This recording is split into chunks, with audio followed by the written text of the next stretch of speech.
Bon alors, bonsoir tout le monde, je vais commencer l'enregistrement. Donc le programme de ce soir, de cette fin d'après-midi, c'est on va analyser d'abord le visage de Clémentine Autain, la potentiellement ou autrefois très belle Clémentine Autain, pour ceux qui ont l'œil. Pour la présenter rapidement, c'est une femme politique française qui était affiliée à la France Insoumise, voilà. Mais on va pas parler de ça, on va juste parler de son physique, de ce à quoi elle ressemblait autrefois. On va pas parler de ce qu'elle est aujourd'hui, hein. Elle a 51 ans, donc elle a largement passé son prime, son apogée. Donc là, c'est une recherche Google sur Clémentine Autain jeune, et donc voilà une photo d'elle plus jeune, quoi, que vous voyez à l'écran. Ou encore, voilà. Bon alors, je précise que je suis d'accord avec les probables futurs commentaires pour dire que d'un point de vue apprêtement, d'un point de vue style, c'est pas ouf du tout, quoi, c'est pas ouf du tout, hein. Mais d'un point de vue constitutionnel, moi je trouve qu'elle a un très gros potentiel et sur des traits peu modifiables, c'est une très belle femme, quoi. Moi je trouve. Je vais le prouver à la fin de cette analyse. Sur cette photo, on la voit bien, je trouve. D'un point de vue constitutionnel, donc, on va faire de haut en bas si vous voulez bien. Elle a un front qui est bien. Ni trop haut, ni trop large. C'est bien, c'est bien. On descend un petit peu, on arrive aux arcades sourcilières. Arcades sourcilières et sourcils qui sont bien denses. Dans le sens où ils sont ni trop clairsemés, ni trop denses, ni trop masculins. Ces arcades sourcilières sont suffisamment projetées en avant, mais pas trop, ni trop basses, ni trop élevées par rapport aux yeux. Et d'une largeur, d'une longueur plutôt, dans le plan horizontal qui sont bien, quoi. J'ai rien à lui reprocher au niveau des arcades sourcilières des sourcils. Elle a pas un regard masculin, c'est ça ce que je veux dire. Et ensuite, évidemment, si on parle de regard de femme occidentale ou arienne, en moyenne, les femmes occidentales, européennes, ont des regards plus sévères que les femmes asiatiques ou les femmes noires, en moyenne. Mais ce n'est pas le cas chez elle. Elle a un regard qui est bien, je trouve. Ok. On descend au niveau des yeux.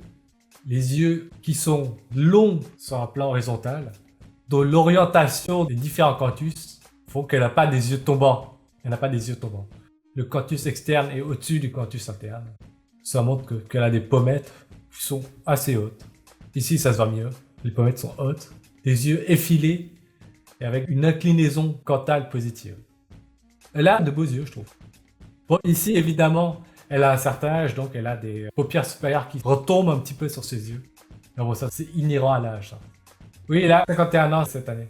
Ensuite, cette photo, elle est peut-être pas contemporaine. Elle a peut-être 40 ans, 30 ans sur cette photo. Je ne sais pas.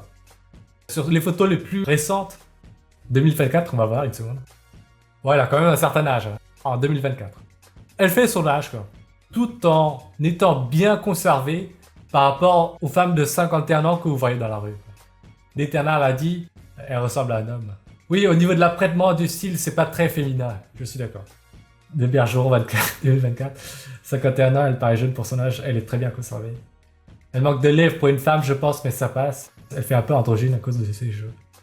Son manque de lèvres, c'est plus lié à l'âge, au vieillissement. Parce que si on met des photos d'elle plus jeune, je vais vous les mettre. Ouais, elle a des lèvres bien. Pas plus fines que la majorité des femmes. C'est juste l'âge, quoi. En vieillissant, les femmes et les hommes perdent du volume des lèvres. Perdent du volume partout, en fait. Et là, par exemple, sur cette photo jeune, elle a pas des paupières supérieures qui retombent sur ses yeux. Qui sont bien, quoi. Elle a des yeux jeunes. Des paupières jeunes. Les yeux sont bien. En dessous des yeux, c'est relativement plein. C'est blanc en dessous des yeux. Mais je pense que c'est une question de maquillage aussi lorsqu'elle apparaît à la télé. On descend un peu plus bas au niveau du visage. Les pommettes ne sont pas saillantes. Sur cette photo, c'est certainement du fait qu'elles soient jeunes. Les pommettes ne se démarquent pas, mais elles sont présentes, quoi. Elle a des yeux avec une inclinaison cantale qui est bien.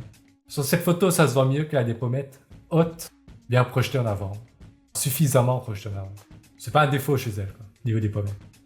Elle a un nez qui est bien, qui passe inaperçu, je trouve, qui est très arien, un nez très arien, très européen, avec la partie haute du dos du nez qui se projette très en avant, contrairement aux femmes asiatiques ou aux femmes noires, par exemple, comparativement à ces deux. Le nez qui n'est pas trop large, dans le sens droite-gauche, qui a une largeur homogène dans la partie haute jusqu'à la pointe du nez. Son nez, il est bien, je trouve. Je dirais pas qu'il est aussi beau que le nez de Mila, mais il passe inaperçu. Autrement, je l'ai pas dit au début, elle a un tiers moyen du visage très compacte, ce qui est très beau autant pour les hommes que les femmes. Elle a un philtrum qui est très court, avec des lèvres standards. Quand elle était jeune, elle n'avait pas des lèvres trop fines, moyennes, pour une femme. Ici aussi, ça se voit. Elle avait certainement dans la trentaine, quarantaine sur cette photo, je ne sais pas. Elle a pas mal de traits qui sont beaux pour les deux sexes. Tir moyen qui est compact, philtrum court, des pommettes qui sont hautes, bien projetées en avant. En dessous de ses yeux, c'est clair, c'est clair. Bon, mais là, c'est certainement dû au maquillage, quoi. Mais voilà, ce n'est pas creux, quoi. Ce n'est pas flagrant. Sinon, on descend plus bas, elle a, comme je dis, des lèvres pulpeuses pour son âge. Évidemment, sur les photos de 2024, c'est très fin, mais ça, c'est dû à l'âge. 2024 ici. C'est normal pour une femme de 51 ans, quoi. Si on descend plus bas encore, menton et jawline, bien, bien. Pas de menton fuyant. Là, en 2024, elle a une jawline adaptée pour son âge. Une photo d'elle jeune. Là, on voit qu'elle a une très belle jawline. 2006. 2006, donc c'était il y a 18 ans. 18 ans plus tôt, donc elle avait 33 ans sur cette photo. 33 ans. Et pour vous montrer, ceux qui trouvent que Clémentine Autain est moche, c'est juste une question d'apprêtement et de style. Parce que lorsqu'on l'a fait passer dans FaceApp, par exemple pour lui corriger le défaut le plus flagrant, c'est-à-dire une coupe très garçonne, ça donne ça. Voilà. À quoi ressemble Clémentine Autain avec des cheveux longs et un apprêtement minimal. Je vais vous montrer les avant-après. Voilà, le filtre FaceApp apparemment lui a mis des cheveux plus longs et un peu de mascara. Un peu de mascara. Et de densité au niveau des sourcils. Le changement, autrement, est minimal, quoi. Minigun VR a dit mâchoire d'homme. Moi, je trouve pas qu'elle a une mâchoire d'homme. Hein. Là, je pense qu'elle a un sourire pincé, c'est tout. Ce qui fait que t'as l'impression qu'elle a un menton qui est haut, mais... Non, elle est bien, elle est bien. Par exemple, sur cette photo, elle a un visage, je dirais presque, d'un point de vue structure osseuse, modélesque. Modélesque. Mais je pense que cette image a été retouchée. C'est trop propre. Là, elle a vraiment les 3/4 d'un point de vue largeur qui est modélesque. Je pense qu'elle a été retouchée, cette image. Là, c'est une très belle femme. Évidemment, elle est mal apprêtée, elle a un style de mec. Les cheveux courts, tout ça. Bergeron a dit, en blonde, elle est pas mal du tout. Vraiment, un souci de style. Oui, voilà. Comme je l'ai dit en tout début de stream, ses défauts sont plus liés à l'apprêtement, le style. Très masculin, très garçonne. Mais d'un point de vue constitutionnel, elle a très peu de défauts. Très peu de défauts. Elle a un nez qui est moins beau que celui de Mila, par exemple, mais il passe inaperçu. À part ça, je ne vois pas de défaut particulier au niveau du visage. Le FaceApp révèle son potentiel. Je vous passe les avant-après pendant 5-10 secondes.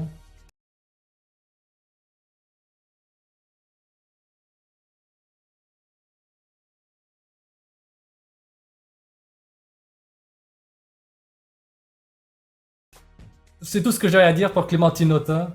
Et si je devais conclure, si elle était bien apprêtée, il y a moyen de vous la lâcher dans une classe de lycée, un groupe de TD à la fac, de 15 hommes meufs. Je pense qu'elle fait facile partie du top tier. Si elle était bien apprêtée, féminine, coquette. Si elle était plus girly, elle ferait partie des plus belles filles d'une classe. Je ne sais pas, qu'est-ce que vous en pensez? D'un point de vue constitutionnel, c'est une très jolie femme. Voilà, qu'est-ce que vous en pensez? Évidemment, le fait qu'elle soit pas très apprêtée fait qu'elle laisse un peu indifférente. Mais elle a du potentiel, voilà. C'est tout ce que j'ai à dire pour Clémentine Autain, on va passer à la suite. Un bon 5. Moi je dirais que potentiellement, comme je l'ai dit, elle peut faire partie du top 3 d'une classe. Mais comme elle est mal apprêtée, je sais pas, j'arrive pas à la noter. L'Éternel, franchement 10 sur 10 avec les cheveux plus longs. Ça donne envie de la métisser. Oui, elle peut franchement faire partie des plus belles meufs d'une classe ou d'un établissement même. C'est dommage. Un potentiel gâché, quoi. Un potentiel gâché. Et si on devait la rapporter par rapport aux femmes de son âge, en dehors de l'apprêtement toujours, si on passe outre l'apprêtement, ça reste une femme très bien conservée, quoi. Comme vous pouvez le voir ici, quoi. Ok, ce sera tout pour Clémentine Autain. Non, je dirais pas qu'elle est 10. Elle exploite bien son potentiel si elle s'apprête. Ça peut être une 8. Il n'y a pas de défaut majeur, je dirais. Allez, je vais vous lire un article, on va se relayer, qui s'appelle la Sex Recession en France. La Sex Recession fait par l'Institut IFOP. Quand les Françaises font moins l'amour. On va juste lire les grandes lignes. Activité et fréquence des rapports câlins. J'emploie des euphémismes pour YouTube, ok? Le taux des câlins autour des 12 derniers mois, évolution depuis 1970. On précise que ça reste du déclaratif. Hein. Bon, en gros, les Français et Françaises se font moins de câlins, voilà. Et ça affecte surtout les jeunes entre 18 et 24 ans. Évolution entre 2006 et 2024, ok? 2006 et 2024. En 2006, chez les 18-24 ans, je vous mets en surbrillance. Chez les 18-24 ans, en 2006, 5% étaient inactifs d'un point de vue câlin sur les 12 derniers mois. Et en 2024, c'est monté à 28%. Ça a été multiplié par 5. Apparemment, ça ne touche pas les 25-34 ans. Ça touche par contre les 35-49 ans. Pour résumer, la seule tranche d'âge qui est épargnée, c'est la tranche 25-35 ans. Mon hypothèse, c'est que c'est vers cette tranche d'âge-là que des gens se casent par dépit pour faire un gosse. Donc ils sont obligés de baiser. Mais avant ça et après ça, avant, je dirais que les femmes ne sont plus attirées par la majorité des hommes pour une question d'inflation des exigences dues aux réseaux sociaux. Et après 35 ans, je dirais que cette tendance revient à cause d'un divorce. Une séparation après que le gosse soit né. C'est mon hypothèse à moi. Donc je résume. Avant 24 ans, les gens sont sur les réseaux sociaux, donc les exigences explosent. Entre 25 et 35, les gens se casent par défaut pour faire des gosses, sinon ça devient trop tard. À partir de 35 ans et plus, peut-être que le gosse est déjà né. Donc là, on commence à divorcer, quoi. Voilà, on se sépare, donc on baise plus. Évidemment, on peut baiser sans être marié, mais les deux sont un peu corrélés. Et cette phrase résume très bien. 25% des jeunes de moins de 25 ans n'ont pas été actifs d'un point de vue câlin sur ces 12 derniers mois, contre 5% en 2006. Sur le profil des Français initiés âgés de 18 à 69 ans qui ont eu un câlin au cours des 12 derniers mois. Ah tiens, on peut encore comparer la différence entre hommes et femmes. 22% des hommes disent avoir été inactifs au cours des 12 derniers mois, et les femmes sont à 26%. Je pense qu'il y a une tendance des hommes à surdéclarer leur prouesse câline et les femmes à sous-déclarer, pour une question d'acceptation sociale et de stigmatisation. Le Bergeron a dit, tu as bien expliqué cela, les gens se casent en dépit pour des gosses ou la santé mentale entre 25 et 34 ans. Et les femmes commencent à avoir moins d'envie, moins besoin des hommes normaux. Oui, les femmes ont moins besoin de la majorité des hommes. Dommage qu'il n'y ait pas des stats sur les homos et les hétéros. Je ne sais pas s'il se parle des homos, attendez. Ah non, ça parle juste des couples mixtes. Bon alors là, qu'est-ce qu'on peut voir? Les croyants baissent plus que les non-croyants. Mais bon, ça c'est logique. Ils ont la pression de se marier aussi. Bon alors, le taux d'activité au cours des 30 derniers jours. On va juste faire des comparaisons. Déclaration des hommes. Entre 1970 et 2024, ils sont passés de 8,8 câlins par mois à 6,6. Et les femmes sont passées de 9 câlins à 6,6 câlins. Bon, il y a une évolution dans le statut. On fait des câlins, on fait pas de câlins, mais aussi dans le nombre de câlins par mois. En 2024, les Français ont en moyenne eu 7 par mois contre 9 en 70. Le taux d'activité hebdomadaire évolution entre 2009 et 2024. Moins 15 points. Chez les Français de moins de 60 ans et leur évolution entre 2005 et 2024. Proportion des Français qui ont eu un rapport par semaine. C'est passé de 60 à 50. Ok. Bon, ça baisse moins, quoi. Global. Activité et situation maritale. Quand la vie de couple n'implique pas forcément une activité câline. Vous êtes en couple et faites des câlins. Vous êtes en couple mais vous n'avez plus de câlins. Ok. Ah, ça c'est assez intéressant. On voit ici avec ce schéma que la baise est globalement assez corrélée au fait d'être en couple. La majorité des gens qui font des câlins sont en couple. Sur le profil des personnes en couple ayant des rapports occasionnellement ou régulièrement. Je veux dire, carrément ici, il y a des statistiques sur les sympathisants LFI, ELV et RN. Apparemment, ce sont les hommes ELV qui baissent le plus et les hommes LFI qui baissent le moins. C'est assez bizarre ça. Les hommes RN sont en deuxième position. Les femmes RN sont en première position. Ensuite viennent les femmes Renaissance. Attendez voir, je vais revenir sur une slide précédente. Alors c'est bizarre. Il semblerait que ce sont les hommes ELV et les hommes RN qui baissent le plus. Et ce sont les femmes RN qui baissent le plus. Ce sont les partis qui promeuvent le mariage avec un minimum de revenus sociaux. Oui, c'est vrai que les écolos, ils ne promeuvent pas le mariage. Je sais pas. Les écolos, leur seule préoccupation, c'est la nature parce qu'ils vivent bien. Allez, on continue. Est-ce que les gens en couple estiment qu'ils baisent assez, pas assez, suffisamment, trop? 47% estiment ne pas baiser assez, 51% estiment suffisamment. Ah, il y a un truc intéressant là. Réponse des femmes sur leur jugement sur la fréquence des câlins. En 96, elles estimaient qu'elles n'en avaient pas assez à 21% et c'est passé à 59%. Pas assez. Et parmi celles qui disent baiser suffisamment, c'est passé de 67% à 59%. Ouais, les gens baisent moins et estiment baiser pas assez. Les Français qui estiment ne pas assez avoir de câlins. Ceux qui sont le plus en manque. Les Français qui estiment le plus être en manque. Dans l'allégeance politique, ce sont les LR chez les hommes qui estiment ne pas assez faire l'amour. Chez les femmes, ce sont les femmes écolos. Chez les affiliations religieuses, ce sont les hommes protestants et catholiques qui estiment ne pas assez faire l'amour. Et ce sont les femmes musulmanes et protestantes qui estiment le plus ne pas en faire assez. Assez intéressant ça. Abstinence et importance des câlins dans la vie. Évolution de l'importance accordée aux câlins par les femmes adultes depuis 1996. En 1996, elles étaient à 26% à dire que c'était très important. Aujourd'hui, elles sont plus que 14%. Je suppose que en 30 ans, on a beaucoup plus de loisirs qui peuvent prendre le pas sur l'activité câline. C'est peut-être pour ça. Zoom sur l'évolution de l'importance accordée aux câlins en fonction du genre et de l'âge. Évidemment, plus on vieillit, plus c'est moins important puisque la libido diminue. Ok. Profil des Français qui accordent de l'importance aux câlins dans la vie. Apparemment, c'est les hommes RN et ELV qui accordent le plus d'importance.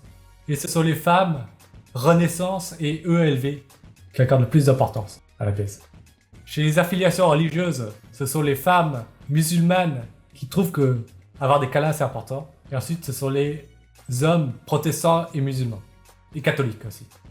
Tiens, ce sont aussi les maigres, les gens maigres qui accordent beaucoup d'importance à la baise. En fait, il y a plein de stats intéressantes là. Agglomération ou commune rurale. Apparemment, les Parisiens n'accordent pas beaucoup d'importance à la baise. Possibilité de vivre en couple sans câlin. Évolution de la proportion de femmes entre 18 et 49 ans qui pourraient vivre avec quelqu'un sans câlin. Ça a augmenté en 40 ans, c'est passé de 44 à 58%. Oui, je pense qu'il y a beaucoup plus de loisirs, de plus en plus de femmes ont une activité professionnelle, donc ça distrait par rapport au câlin. Le poids du manque lié au manque de câlin. Chez les femmes, le manque se ressent de moins en moins. Les facteurs du manque d'activité câline, la fin du devoir conjugal évidemment. Les motifs avancés pour expliquer des rapports sans en avoir envie, pour ne pas vexer votre partenaire, car les câlins sont indispensables à l'entretien d'une vie de couple. Ok. Les raisons de l'absence de vie câline. Vous n'avez pas trouvé de partenaire. Vous ne vous sentez pas prêt pour avoir des relations. Vous n'avez pas rencontré de partenaire avec qui vous avez envie. Vous avez l'impression qu'on ne s'intéresse pas à vous. Et ça concerne surtout les hommes. Tiens, concurrence des écrans.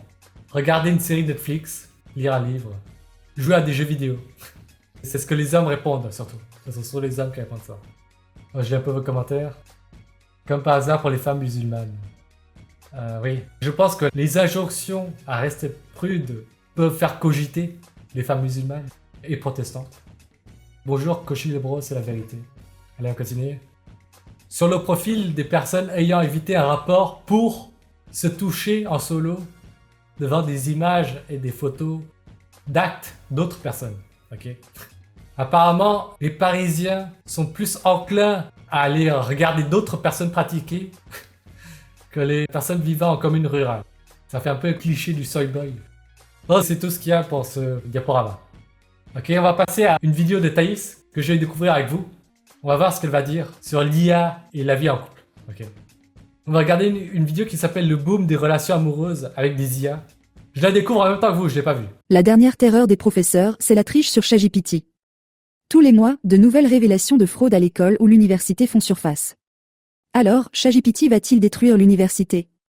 C'est possible. Mais l'IA a déjà commencé à s'attaquer à une chose encore plus importante, les relations amoureuses. Vous pensez que ce phénomène est marginal et que le remplacement de l'amour par l'intelligence artificielle se fera dans un avenir lointain. Pourtant, si vous avez 25 ans ou moins, vous allez voir que c'est déjà une réalité autour de vous. La question c'est, faites-vous partie des hommes qui sont menacés? La deuxième application d'IA la plus populaire au monde, c'est Caractère AI qui arrive juste après ChatGPT. 60% des utilisateurs ont entre 18 et 24 ans. L'application permet littéralement de créer une personne sur mesure. Et l'un des profils les plus populaires, c'est justement le copain parfait. Les deux sexes sont amenés à se servir de l'IA. Mais contrairement à ce qu'on entend souvent, ce sont les femmes qui vont surtout tomber dans ce piège et pas les hommes. Enfin, pas tous. Dans la guerre des sexes 2.0, la concurrence des robots va éliminer beaucoup d'hommes de la compétition romantique. Il y a des statistiques qui disent effectivement que par jour, je connais pas les nombres exacts, mais une femme prononce beaucoup plus de mots, parle beaucoup plus qu'un homme en moyenne. Les femmes communiquent plus, parlent plus, ont plus besoin de parler, de communiquer que les hommes. En moyenne. Donc c'est peut-être pour ça qu'elles ont plus recours à des chatbots. Mais, à l'inverse, l'IA va favoriser ceux qui seront capables d'apporter aux femmes ce que ChatGPT n'est pas capable de leur offrir. Mais de quoi s'agit-il exactement ? Statistiquement, si on regarde les chiffres que j'ai déjà donnés, il est certain qu'au moins une fille autour de vous s'endorme secrètement tous les soirs au son de la voix de son prince charmant. 2.0, mais en Chine, ce n'est pas un secret. C'est déjà un fait de société. Tous les jours, des milliers de jeunes Chinois téléchargent Glow, l'application qui permet de discuter avec un partenaire virtuel. Quand on demande à Tufel, une étudiante de 22 ans de Beijing, ce qu'elle pense de son copain virtuel, voilà ce qu'elle raconte. Il me réconforte quand j'ai mes règles, je lui confie mes problèmes au travail, j'ai l'impression d'être dans une relation romantique. Une autre étudiante, Wang, explique pourquoi elle préfère la version dématérialisée du grand amour plutôt que la version physique. C'est difficile de comprendre le copain idéal dans la vraie vie. Les gens ont des personnalités différentes, ce qui génère souvent des désaccords. Je leur pose des questions et ils m'aident à trouver des solutions. C'est un gros support émotionnel. Wang dit bien qu'elle leur pose des questions au pluriel. Parce que sur l'application, Wang a en réalité plusieurs copains. Des princes valeureux, des princes charismatiques et même un immortel aux cheveux longs, typique de la mythologie chinoise. Mais elle s'en sert surtout comme une écurie de psychologues disponibles 24 heures sur 24. Les témoignages de Tufei et Wang ne montrent pas seulement une réalité chinoise. C'est le destin que les millions de jeunes femmes occidentales qui vivent autour de vous vont choisir dans un avenir proche. Alors bien sûr, même si je sympathise avec les femmes qui connaissent la solitude, ça ne date pas de l'invention de l'IA. Il faut reconnaître que de plus en plus de femmes ont choisi d'éliminer les hommes de leur vie pour les remplacer par l'État ou leur carrière. À l'est comme à l'ouest, elles récoltent aussi ce qu'elles ont semé. Ce qui nous intéresse, c'est de savoir qui sont les hommes qui vont réussir à passer cette étape de sélection. Et dans les deux cas, le recours à l'amour virtuel est la réponse qu'elles adopteront. Mais quand on chasse le naturel, il revient au galop. En faisant ça, elles donneront l'occasion aux hommes de valeur de renverser le cours de la guerre des sexes en leur faveur. En Chine ou en Occident, la modernité n'est finalement pas très différente. Les femmes doivent travailler et ne comptent plus sur leur mari pour pouvoir vivre. Elles veulent des enfants, mais elles ont du mal à concilier carrière et maternité. Et pour trouver un compagnon, elles doivent enchaîner des rendez-vous souvent décevants sur les applis de rencontres avant d'espérer pouvoir trouver l'homme dont elles rêvent. Face au stress écrasant de la vie moderne, les femmes sont persuadées d'avoir moins besoin d'un homme qui dirige leur vie que d'un coussin émotionnel. On peut rajouter ça à une propagande anti-homme qui fait que de plus en plus de femmes considèrent que, de toute façon, tous les hommes sont des boulets et des prédateurs. C'est le fameux hashtag #MenAreTrash que les féministes aiment brandir sur Twitter. Alors oui, il y a des femmes qui continuent à chercher l'homme idéal, mais leurs exigences, qu'il soit riche, stable, séduisant, disponible à l'écoute mais indépendant, bien tout ça c'est impossible à atteindre. C'est ce qu'avait voulu montrer le développeur du fameux Female Dilution Calculator, une application qui permet de mesurer le pourcentage d'hommes qui correspondent aux critères qu'une femme recherche. Et les résultats sont sans appel. L'homme idéal, c'est moins de 1% de la population qui est recherchée par l'écrasante majorité des femmes. Mais dans cette compétition, il n'y aura presque que des perdantes. Il y aura presque des perdants surtout. Les femmes sont perdantes vis-à-vis du 1% d'âmes que peuvent pas tout avoir. Mais elles peuvent quand même baiser. Le verdict est, sans appel, ce n'est qu'une question d'années, voire de mois, avant que le marché du copain virtuel n'explose en Occident. Surtout si on prend en compte que ces entreprises ont une fortune à se faire en revendant les données de ses utilisatrices. Et les hommes dans tout ça ? Pour savoir comment la jante masculine doit se positionner devant le tsunami à venir de l'IA, il faut comprendre comment le cerveau féminin va s'adapter au règne de l'IA et la place qui restera disponible pour les hommes bien réels. Dans une vidéo précédente, j'avais parlé du problème de la friendzone que rencontraient beaucoup d'hommes. Pour résumer, ils pensent que pour développer une relation romantique, il faut d'abord franchir le pas de l'amitié. Mais en faisant ça, ils se condamnent justement à une amitié non romantique. Ce que ces hommes ont du mal à comprendre, car personne ne leur a expliqué, c'est que le cerveau féminin est ultra rationnel quand il s'agit de classer les relations. C'est même un des mécanismes fondamentaux de la psychologie féminine. Une amitié, elle, va dans un dossier, une relation stable dans un autre dossier et une liaison purement sexuelle dans un dernier dossier. Alors, dans la sphère Red Pill Séduction, il y en a beaucoup qui proposent la thèse qui est que si vous êtes trop gentil avec une meuf, vous risquez de tomber dans la friendzone, même si, avant de tomber dans la friendzone, vous étiez éligible pour être un amant. En fait, ça, j'en suis pas sûr. Hein. Les mecs qui tombent dans la friendzone, ce sont ceux qui n'ont jamais été éligibles pour être des amants, quoi.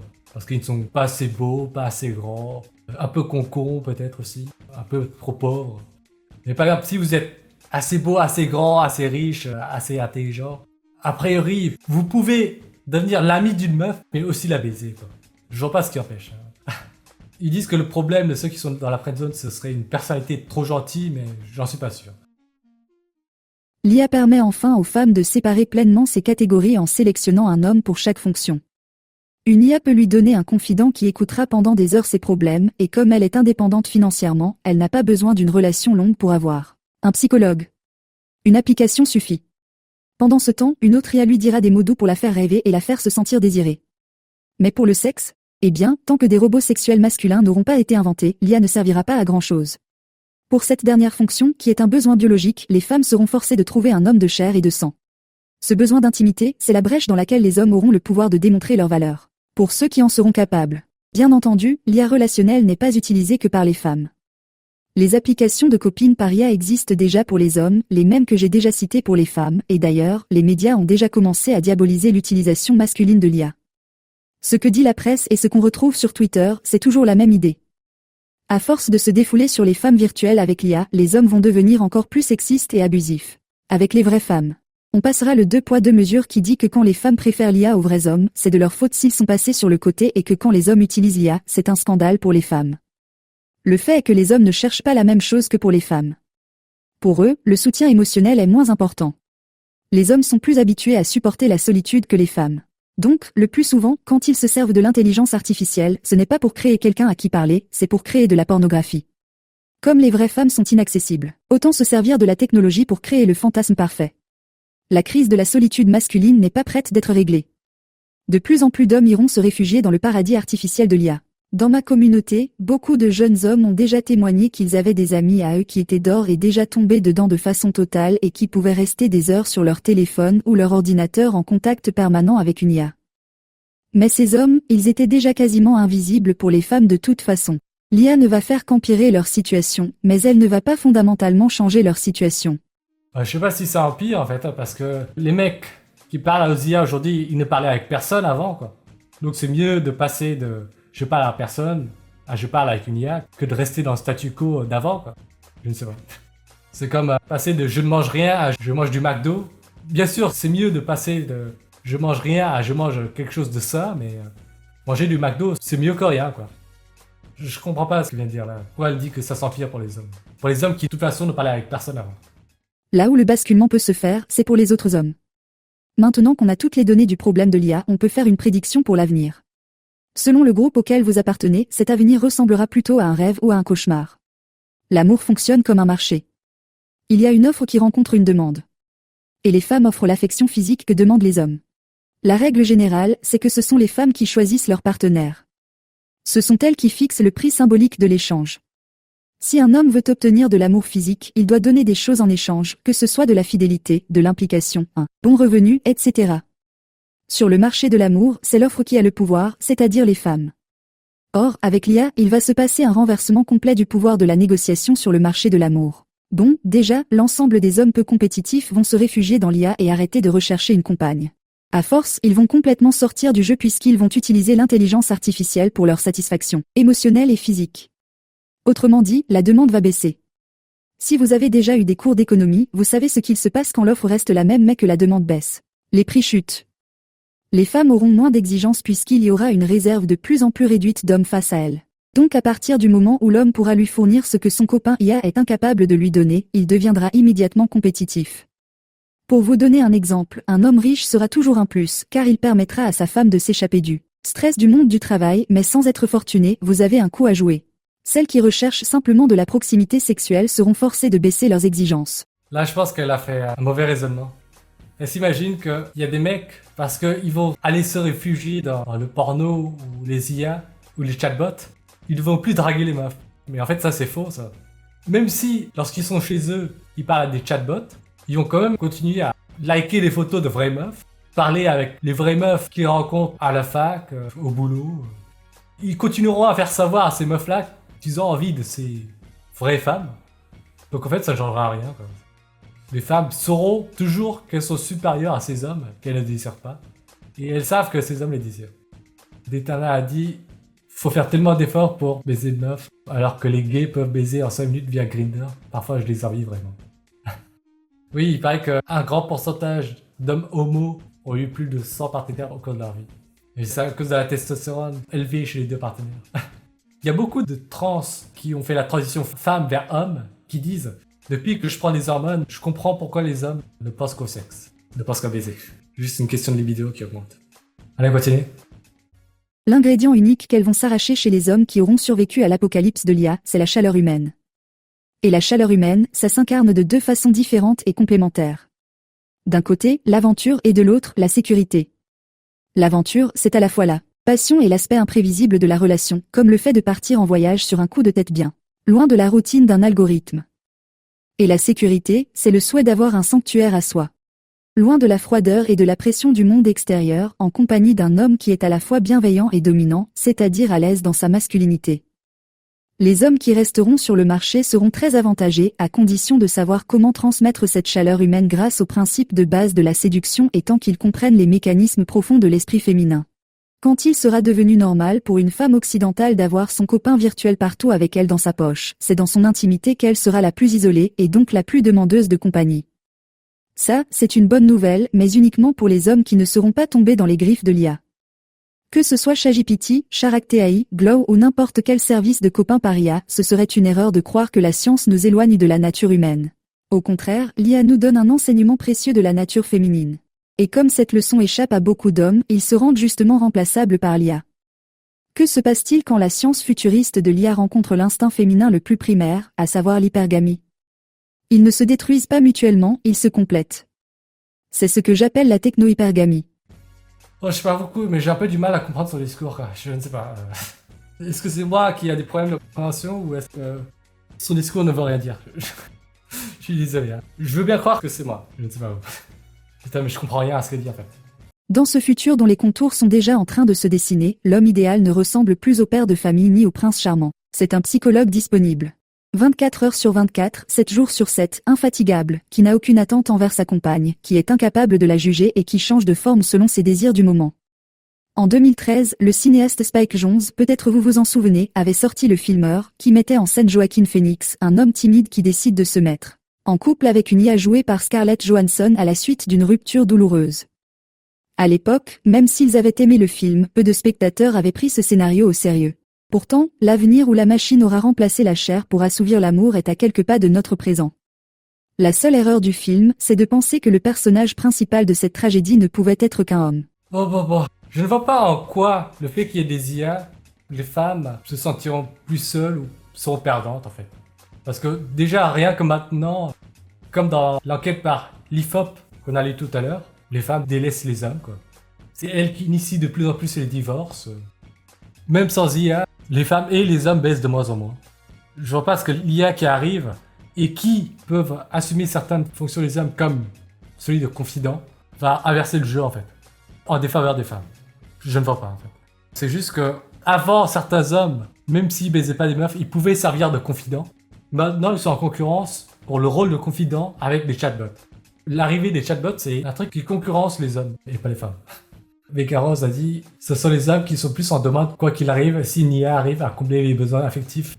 Les femmes en manque de relations sont comblées affectivement et sexuellement. Il y aura toujours des vibromasseurs qui, à ce jour, n'ont jamais été égalés par les humains. » C'est plutôt l'inverse qui risque de se passer. Un grand nombre de femmes risquent de déserter les relations hommes-femmes et les plus belles iront vers les 10%. Oui, en fait, pour résumer, je l'avais déjà dit dans une autre vidéo, plus on remonte dans le temps et plus les hommes et les femmes devaient assumer un rôle polyvalent. C'est-à-dire, par exemple, les hommes devaient être un partenaire de baise, un géniteur, un père, un mec qui apporte de l'argent, un confident. Il y a peut-être d'autres rôles qui ne me viennent pas en tête. C'est pour dire qu'un homme devait assumer plusieurs rôles. Aujourd'hui, chacun de ces rôles peut être séparé et assumé par des entités distinctes, mieux qu'un homme qui endossait tous ces rôles autrefois. Le rôle de géniteur, il peut être assumé par une banque de sperme. l'argent, des revenus, peut être assumé par l'État ou par la femme elle-même. Celui de l'amant, celui à qui baiser, peut être assumé par un mec rencontré sur Tinder, vite fait. Celui de confident peut être assumé par un chatbot. Celui de père peut être assumé par un beau-père avant un divorce. Le temps que l'enfant grandisse. Et voilà, quoi. Je ne vois pas en quoi l'arrivée de l'IA défavoriserait les femmes. Je ne vois pas, en fait. J'ai pas compris son raisonnement, pour être honnête. C'est peut-être moi. Peut-être que son raisonnement est trop élaboré pour mon niveau de compréhension. Voilà, c'est tout ce que je voulais dire sur cette vidéo. Plus on avance dans le temps, plus les rôles polyvalents assumés par une seule personne, par une seule femme ou un seul homme, sont maintenant distribués sur plusieurs entités. L'IA va assumer un rôle, comme l'État assume un rôle, comme les banques de sperme assument un rôle.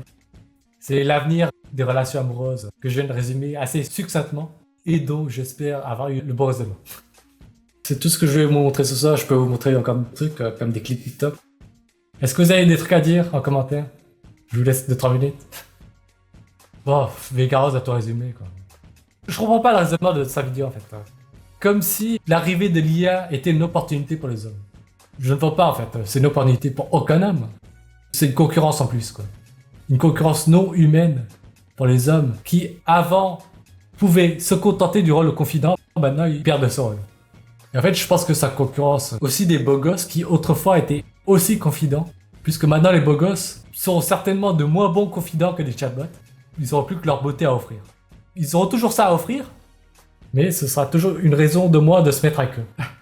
L'arrivée de l'IA, ça a des avantages tous les hommes. Tous les hommes. En tout cas, pour la rencontre de vraies femmes.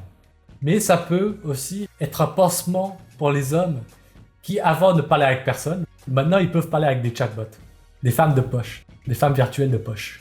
Je pense que j'ai été assez complet dans tout ce que je viens de dire. Dans tous les cas de figure possibles. Allez, on va se regarder un clip TikTok si ça vous va. Ah ça. Les relations hommes-femmes risquent de disparaître à force, non? Et ben progressivement, c'est de plus en plus le cas. Comme dans l'article IFOP que je viens de vous lire. Les hommes et les femmes, enfin surtout les femmes, ont de moins en moins de raisons de côtoyer les hommes. Pour toutes les raisons d'être qu'un homme peut avoir dans la vie d'une femme.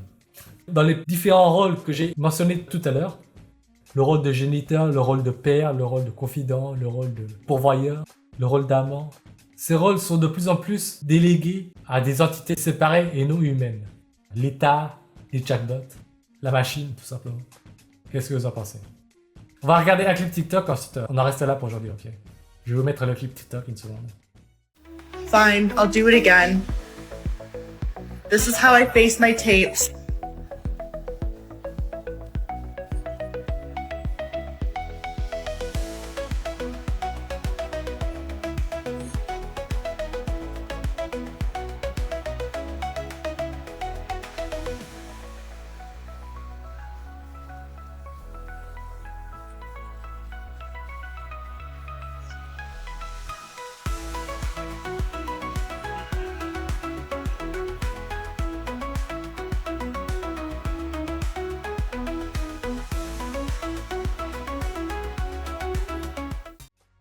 Bon alors, ce genre de vidéo, c'est un trend de TikTok. C'est supposément une meuf d'un certain âge qui, en mettant du scotch sur la gueule, gagne 2-3 points sur 10. Je vais vous révéler un truc, en fait, c'est du fake ça. Elle a juste mis un filtre TikTok parce que si on regarde bien, on voit que sur le visage, elle a les sourcils qui deviennent de plus en plus denses, vous allez voir. Attendez. Regardez la densité des sourcils ici et la densité des sourcils avant. Un scotch ne peut pas faire ça, c'est juste... Elle a appliqué un filtre en même temps qu'elle met le scotch. Et elle attribue l'effet embellissement au scotch. Alors que c'est un filtre TikTok. Qui la rend plus jeune, tire son visage, mais aussi densifie les sourcils. Bref, c'est une arnaque sur internet, quoi. Prétendre avoir une solution pour rendre beau, pour devenir beau ou belle, alors qu'en fait la solution est tout autre, quoi. C'est soit un filtre TikTok, soit de la chirurgie esthétique, soit... Voilà, quoi. C'est une arnaque, voilà. Et ce genre d'influenceuses mettent dans leur profil TikTok un lien vers les bouts de scotch qu'elles vendent à un prix très élevé. C'est un peu comme, j'ose le dire, c'est un peu comme le projet Adonis, qui supposément a rendu Léo Déphilogine beau, un avant-après entre deux photos, mais en fait, il a juste changé son positionnement par rapport à la caméra et a changé d'objectif pour prendre la photo, quoi. Oui, c'est un peu comme ceux qui prétendent qu'ils ont une meilleure jawline grâce à des gommes de mâchoire. Sloan a dit, on croirait presque les vendeurs de gomme pour la mâchoire. Oui, il y a des influenceurs qui prétendent que c'est grâce à les gommes pour la mâchoire. Alors, il suffit d'aller chez un médecin esthétique, il vous fait l'injection en 10 minutes, et voilà, quoi, vous avez une mâchoire plus masculine. Et ensuite, prétendre sur les réseaux sociaux que ce serait grâce à des exercices ou des gommes qui sont devenus plus masculins. Alors qu'en fait, ils ont juste payé 300 € à un médecin esthétique pour se faire injecter dans les angles des mâchoires, des gognons des mâchoires. Et ensuite, ils prétendent que c'est grâce à des exercices, des techniques ésotériques pour devenir plus beau. On pourrait aussi faire un parallèle avec des influenceurs muscu qui se dopent ou soit Photoshop des photos, retouchent des photos et prétendent qu'ils auraient une méthode révolutionnaire ou inédite pour prendre du muscle. Voilà. Ou plus efficace que le fait de s'entraîner normalement. Qu'est-ce que vous en pensez? Ce sera la seule vidéo qu'on va voir ce soir. Ça fait 1h15 qu'on est en live, en stream. Je vais prendre un congé avec vous. On fera des petits streams comme ça pour pouvoir en faire plus souvent. Merci pour votre temps et votre attention. Merci à Sloan, Vegarose, Déternal, Cauchy Lebro, Le Bergeron 2024, Minigun VR et tous les autres. Voilà. Comme Thibaut qui vend son programme alors qu'il est dopé. Ah ça, je ne sais pas s'il est dopé ou pas. Ça ne m'étonnerait pas qu'il le soit. Je ne dis pas ça par rapport à son niveau, mais ça peut lui faire gagner du temps par rapport à toutes ses activités extra muscu. Par exemple, pour gérer son image sur internet tout simplement, ou pour faire des montages vidéo. Oui, je sais qu'il y avait un leak de son supposé programme sur Facebook, mais je pense que c'est aussi très facile de faire ce genre de leak. Mais ça ne veut pas dire qu'il n'est pas dopé ou qu'il soit dopé, je ne sais pas. Mais ça ne m'étonnerait pas qu'il le soit, tout comme Jeff Bezos est bien sous TRT pour gagner du temps, pour avoir un physique qui n'est pas forcément inatteignable naturellement. Jeff Bezos l'est bien, donc pourquoi pas lui non plus. Pour gagner du temps, pour être en forme. Pour être en forme tout en s'accordant des largesses dans la vie de tous les jours. Se faire plaisir en mangeant, pouvoir sauter des séances de muscu en gardant le même niveau. Ça fait gagner du temps tout simplement. Ça permet de prendre des largesses dans la vie de tous les jours. Et d'être plus en forme. Voilà. Alors restez là pour ce soir, sinon on va s'éterniser. Merci à vous, je vous souhaite bonne fin d'après-midi, bonne soirée. Kokube, apagna. Allez, à plus. Kokube!